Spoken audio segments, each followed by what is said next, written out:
राजनीतिक क्षेत्र में समानता समान अधिकारों के रूप में बनी है, लेकिन यह आर्थिक और सामाजिक क्षेत्रों में उसी तरह नहीं है।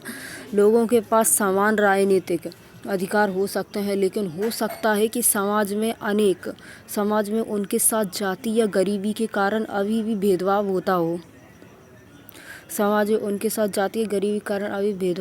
कि कुछ लोगों को समाज में विशेष अधिकार प्राप्त हो, वहीं कुछ दूसरे बुनियादी आवश्यकताओं तक से वंचित हों।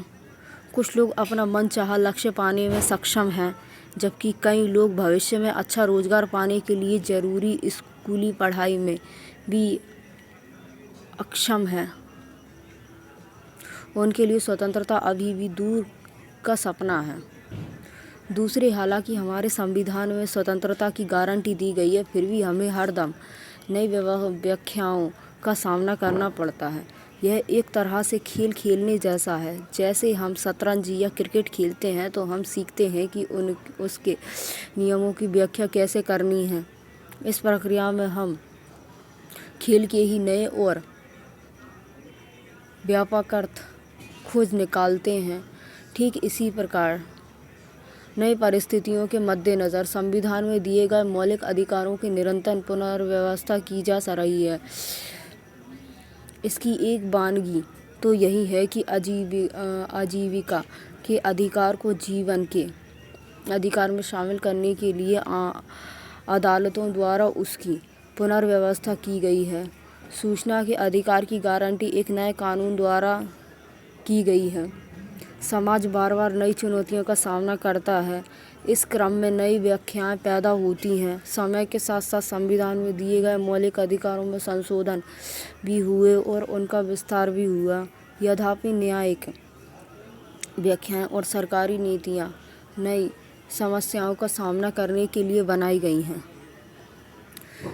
जैसे हमारी दुनिया बदल रही है, हम आज़ादी और आज़ादी पर संभावित खतरों के नए नए आयामों की खोज कर रहे हैं। उदाहरणों के लिए वैश्विक संचार तकनीक दुनिया भर में आदिवासी संस्कृति या जंगल की सुरक्षा के लिए सक्रिय कार्यकर्ताओं का एक दूसरे से तालमेल करना आसान बना रही है, पर इसने आतंकवादियों और अपराधियों को भी अपना नेटवर्क कायम करने की क्षमता दी है।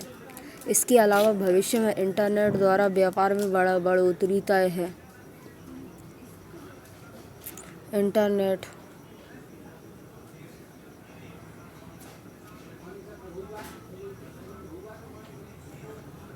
पर इसमें आतंकवादी और अपराधियों को भी अपना नेटवर्क कायम करने की क्षमता दी है। इसके अलावा भविष्य में इंटरनेट द्वारा व्यापार में बढ़ोतरी तय है। इसका अर्थ है कि वस्तुएं और सेवाओं की खरीद के लिए हम अपने बारे में जो सूचना ऑनलाइन दे उसकी सुरक्षा हो।